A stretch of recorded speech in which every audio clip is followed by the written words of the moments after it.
Hi everyone, welcome to my channel. ತಮ್ಮೆಲ್ಲರಿಗೂ ನಮ್ಮ ಚಾನಲ್ಗೆ ಸ್ವಾಗತವನ್ನು ಕೋರುತ್ತಾ ಇವತ್ತಿನ ವಿಡಿಯೋದಲ್ಲಿ ನಾನು ನಿಮ್ಮೊಂದಿಗೆ ಶೇರ್ ಮಾಡ್ಕೊಳ್ತಿರುವ ವಿಷಯ 2025-26ನೇ ಸಾಲಿನ ಮೊರಾರ್ಜಿ ದೇಸಾಯಿ ವಸತಿ ಶಾಲೆಗೆ ಸಂಬಂಧಪಟ್ಟ ಹಾಗೆ ಇಲ್ಲಿ ಆಯ್ಕೆ ಪ್ರಕ್ರಿಯೆ ಮತ್ತು ಕೌನ್ಸಿಲಿಂಗ್ ಹೇಗೆ ನಡೆಯುತ್ತದೆ ಎನ್ನುವುದನ್ನು ಇವತ್ತಿನ ವಿಡಿಯೋದಲ್ಲಿ ನಾನು ನಿಮ್ಮೊಂದಿಗೆ ತಿಳಿಸ್ಕೊಡ್ತಾ ಇದ್ದೀನಿ. ಇದಕ್ಕೂ ಮೊದಲು ನೀವು ನಮ್ಮ ಚಾನಲನ್ನು ಮೊದಲ ಬಾರಿಗೆ ನೋಡ್ತಾ ಇದ್ದರೆ ನಮ್ಮ ಚಾನಲ್ನ ಸಬ್ಸ್ಕ್ರೈಬ್ ಆಗಿ, ಅದೇ ರೀತಿಯಾಗಿ ಬೆಲ್ ಐಕನ್ ಅನ್ನು ಕೂಡ ಪ್ರೆಸ್ ಮಾಡಿ ಅಂತ ಹೇಳ್ತಾ ಈಗ ವಿಡಿಯೋವನ್ನು ಪ್ರಾರಂಭಿಸೋಣ.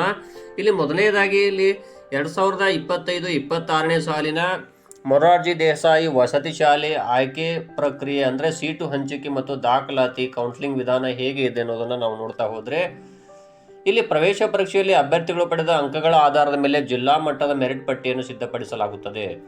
ಅಂದರೆ ವಿದ್ಯಾರ್ಥಿಗಳು ಈಗಾಗಲೇ ಮೊರಾರ್ಜಿ ಪರೀಕ್ಷೆಯಲ್ಲಿ ಗಳಿಸಿದಂತಹ ಅಂಕಗಳ ಆಧಾರದ ಮೇಲೆ ಇಲ್ಲಿ ಲಿಸ್ಟನ್ನು ಮಾಡಲಾಗುತ್ತದೆ. ಅಂದರೆ ಅತಿ ಹೆಚ್ಚು ಅಂಕಗಳನ್ನು ಪಡೆದವರನ್ನು ಮೊದಲ ರ್ಯಾಂಕಿಂಗ್ನಿಂದ ಇಲ್ಲಿ ಸಿದ್ಧಪಡಿಸಲಾಗುತ್ತದೆ ಮತ್ತು ಜಿಲ್ಲಾ ಮಟ್ಟದಲ್ಲಿಯೇ ಈ ಆಯ್ಕೆಯ ಪಟ್ಟಿ ಮತ್ತು ಆಯ್ಕೆಯ ಪ್ರಕ್ರಿಯೆ ನಡೆಯುತ್ತದೆ. ಇದು ಸ್ಟೇಟ್ ಲೆವೆಲ್ ಇರುವುದಿಲ್ಲ, ಆದರೆ ರ್ಯಾಂಕಿಂಗ್ ಮಾತ್ರ ಸ್ಟೇಟ್ ಲೆವೆಲ್ ಇರುತ್ತದೆ.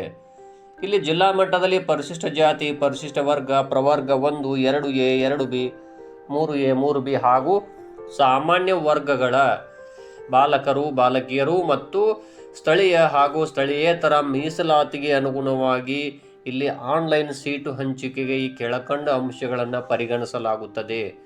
ಅಂದರೆ ಮೊದಲನೆಯದಾಗಿ ಅಭ್ಯರ್ಥಿಗಳು ಪ್ರವೇಶ ಪರೀಕ್ಷೆಯಲ್ಲಿ ಪಡೆದ ಅಂಕಗಳನ್ನು ಮೆರಿಟ್ಗೆ ಅಲ್ಲಿ ಸ್ವೀಕರಿಸಲಾಗುತ್ತದೆ. ಅದರೊಂದಿಗೆ ಅಭ್ಯರ್ಥಿಯು ಸೇರ ಬಯಸುವ ವಸತಿ ಶಾಲೆಗಳ ಶಾಲಾವಾರು ಆದ್ಯತೆ, ಅಂದರೆ ನೀವು ಅರ್ಜಿ ಸಲ್ಲಿಸುವಾಗ ಯಾವ ಯಾವ ಶಾಲೆಗಳಿಗೆ ಇಲ್ಲಿ ಆದ್ಯತೆಯನ್ನು ನೀಡಿದ್ದೀರಿ. ಉದಾಹರಣೆಗಾಗಿ ಒಂದು ಜಿಲ್ಲೆಯಲ್ಲಿ 20 ಶಾಲೆಗಳಿದ್ದರೆ 20 ಶಾಲೆಗಳನ್ನು ತಾವು ತಮಗೆ ಹತ್ತಿರವಿರುವ ಕ್ರಮಾನುಗತ ಸಂಖ್ಯೆಯಲ್ಲಿ ನೀಡಿರುತ್ತೀರಿ. ಆ ಆದ್ಯತೆಯನ್ನೇ ಇಲ್ಲಿ ಕೌನ್ಸಿಲಿಂಗಿಗೆ ಪರಿಗಣಿಸಲಾಗುತ್ತದೆ. ಒಂದು ವೇಳೆ ತಾವು ಮೊದಲ ಹಂತದ ಸೀಟು ಹಂಚಿಕೆಯಲ್ಲಿ ಆಯ್ಕೆಯಾಗಿದ್ದರೆ ನೀವು ಕೊಟ್ಟ ಕ್ರಮ ಸಂಖ್ಯೆ 1 ಏನಾದರೂ ಖಾಲಿ ಇದ್ದಲ್ಲಿ, ತಮ್ಮ ಮೀಸಲಾತಿ ಹಾಗೂ ಮೆರಿಟ್ ಆಧಾರದ ಮೇಲೆ ಆಯ್ಕೆಯಾಗಿದ್ದಲ್ಲಿ ಅದೇ ಶಾಲೆಗೆ ತಮ್ಮನ್ನು ಪರಿಗಣಿಸಲಾಗುತ್ತದೆ. ಅದರೊಂದಿಗೆ ಇಲ್ಲಿ ಅಭ್ಯರ್ಥಿಗಳು ಪಡೆದಿರುವ ಅಂದರೆ ಅಭ್ಯರ್ಥಿಯು ಸೇರ ಬಯಸುವ ವಸತಿ ಶಾಲೆಗಳ ಆದ್ಯತೆಯ ಜೊತೆಗೆ ಇಲ್ಲಿ ಅಭ್ಯರ್ಥಿಗೆ ಸರ್ಕಾರ ನಿಗದಿಪಡಿಸಿದ ಮೀಸಲಾತಿ, ಅಲ್ಲಿ ಮೀಸಲಾತಿಯಲ್ಲಿ ಸಾಕಷ್ಟು ವಿಧಗಳಿವೆ. ಅಂದರೆ ಮೊದಲನೇದಾಗಿ ತಮ್ಮ ಕಾಸ್ಟ್ ವೈಸು, ಅದರೊಂದಿಗೆ ಇಲ್ಲಿ ಬಾಲಕ ಬಾಲಕಿಯರು ಮತ್ತು ಸ್ಥಳೀಯೇತರ ಈ ರೀತಿಯಾಗಿ ಇಲ್ಲಿ ಮೀಸಲಾತಿಯನ್ನು ನೀಡಲಾಗುತ್ತದೆ. ಸ್ಥಳೀಯರಿಗೆ 75% ಇರುತ್ತೆ ಮತ್ತು ಔಟ್ ಆಫ್ ತಾಲೂಕಿನವರಿಗೆ 25% ಇರುತ್ತೆ. ಹಾಗೂ ಇಲ್ಲಿ ಕಾಸ್ಟ್ ವೈಸ್ ಕೂಡ ಮೀಸಲಾತಿ ಇದ್ದೇ ಇರುತ್ತದೆ. ಹೀಗಾಗಿ ಇದನ್ನು ಕೂಡ ಪರಿಗಣಿಸಲಾಗುತ್ತದೆ. ಈ ಎಲ್ಲ ಅಂಶಗಳನ್ನು ಆಧಾರವಿಟ್ಕೊಂಡು ಸೀಟ್ ಮ್ಯಾಟ್ರಿಕ್ಸ್ ಗಣಕೀಕೃತ ಸ್ವಯಂ ಆಯ್ಕೆ ಅಂದರೆ ಕಂಪ್ಯೂಟರೈಸ್ಡ್ ಆಟೋ ಸೆಲೆಕ್ಷನ್ ಮೂಲಕ ಇಲ್ಲಿ ಪಾರದರ್ಶಕವಾಗಿ ಈ ಕೆಳಕಂಡಂತೆ ಅಂದರೆ ಕೆಲವೊಂದಿಷ್ಟು ನಿಯಮಗಳನ್ನು ಮಾಡಿಕೊಂಡಿದ್ದಾರೆ, ಆ ಪ್ರಕಾರವೇ ಸೀಟು ಹಂಚಿಕೆಯನ್ನು ಮಾಡಲಾಗುತ್ತದೆ. ಮೊದಲನೆಯದಾಗಿ ಹೇಳಬೇಕಾದ್ರೆ ಅಭ್ಯರ್ಥಿಯು ತಮ್ಮ ಸ್ವಂತ ಜಿಲ್ಲೆಯ ಶಾಲೆಗೆ, ವಸತಿ ಶಾಲೆಗೆ ಆಯ್ಕೆಯಾಗಲು ಮಾತ್ರ ಅಥವಾ ಅಡ್ಮಿಷನ್ ಪಡೆಯಲು ಮಾತ್ರ ಅವಕಾಶವಿರುತ್ತದೆ. ಎರಡನೇದಾಗಿ ಅರ್ಜಿ ಸಲ್ಲಿಸುವಾಗ ಅಭ್ಯರ್ಥಿಯು ತಾವು ಸೇರ ಬಯಸುವ ಹಾಗೂ ನಮೂದಿಸಿರುವ ವಸತಿ ಶಾಲೆಗಳಿಗೆ ಇಲ್ಲಿ ಆದ್ಯತೆಯನ್ನು ನೀಡಲಾಗುತ್ತದೆ. ನಾನು ಆಗಲೇ ಹೇಳಿದ್ದೆ, ಅರ್ಜಿ ಸಲ್ಲಿಸುವಾಗ ತಾವು ಅರ್ಜಿಯಲ್ಲಿ ನಮೂದಿಸಿರ್ತಾರೆ ಯಾವ್ಯಾವ ಶಾಲೆಗಳ ಕ್ರಮ ಸಂಖ್ಯೆ ವಹಿಸಿಕೊಟ್ಟಿರ್ತೀರಿ, ಅದನ್ನೇ ಇಲ್ಲಿ ಪ್ರಮುಖವಾಗಿ ಕೌನ್ಸಿಲಿಂಗಿಗೆ ಪರಿಗಣಿಸಲಾಗುತ್ತದೆ. ನೀವು ಕೊಟ್ಟ ಆದ್ಯತೆಯನ್ನೇ ಇಲ್ಲಿ ಪರಿಗಣಿಸಲಾಗುತ್ತದೆ. ಒಂದು ವೇಳೆ ನೀವು ಯಾವುದೇ ಶಾಲೆಗೆ ಆದ್ಯತೆಯನ್ನು ನೀಡಿಲ್ಲವೆಂದರೆ ನಿಮ್ಮ ಆಯ್ಕೆಯನ್ನೇ ಅಲ್ಲಿ ತಿರಸ್ಕರಿಸಲಾಗುತ್ತದೆ. ಮೂರನೇದಾಗಿ ಹೇಳುವುದಾದರೆ ಮೆರಿಟ್ ಕಮ್ ರೋಸ್ಟರ್ ಆಧಾರದ ಮೇಲೆ ವಿದ್ಯಾರ್ಥಿ ಬಯಸುವ ವಸತಿ ಶಾಲೆಯನ್ನು ಕಂಪ್ಯೂಟರೈಸ್ಡ್ ಆಟೋ ಸೆಲೆಕ್ಷನ್ ಮಾಡಲಾಗುತ್ತದೆ.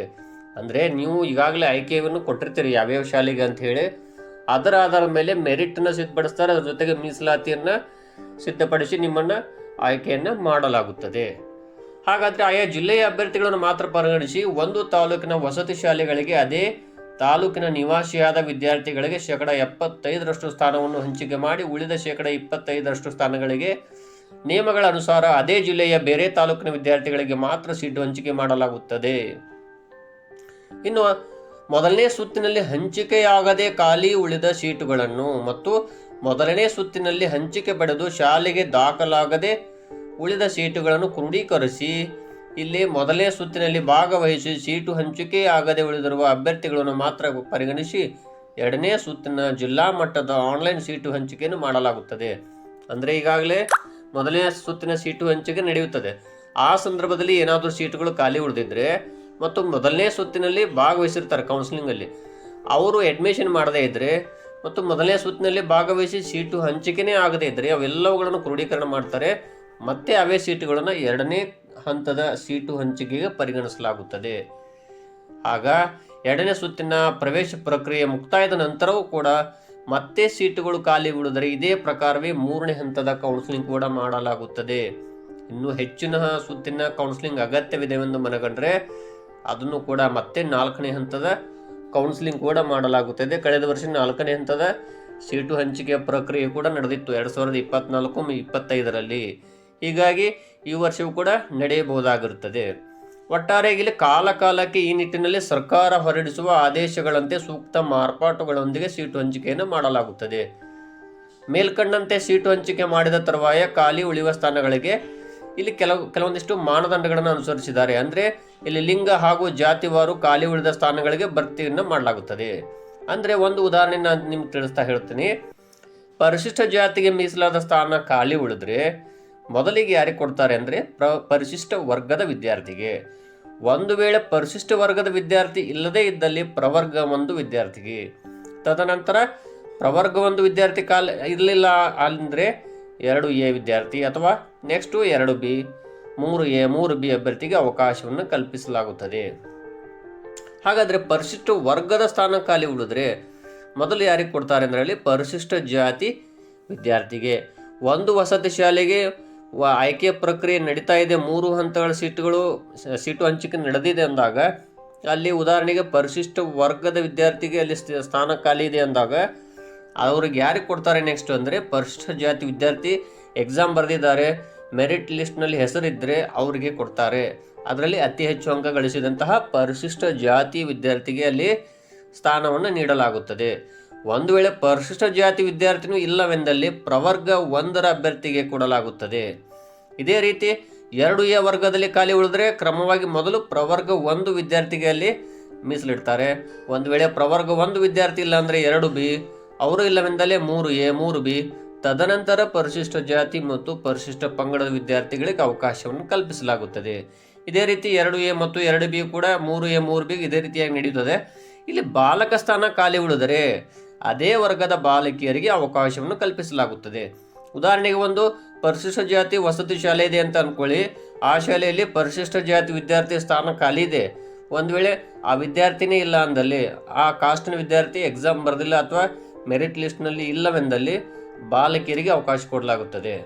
ಅದು ಪರಿಶಿಷ್ಟ ಜಾತಿಯ ಬಾಲಕಿಯರಿಗೆ.